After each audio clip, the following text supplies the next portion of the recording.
Hello there, it's Paul here and welcome along everyone.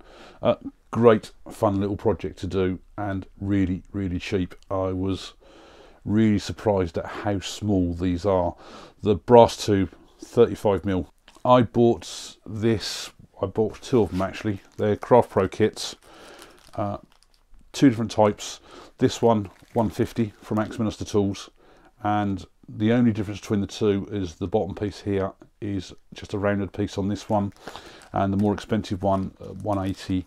I don't know if you can see that in the kit there. It's actually more of a longer finial type thing that goes on the bottom.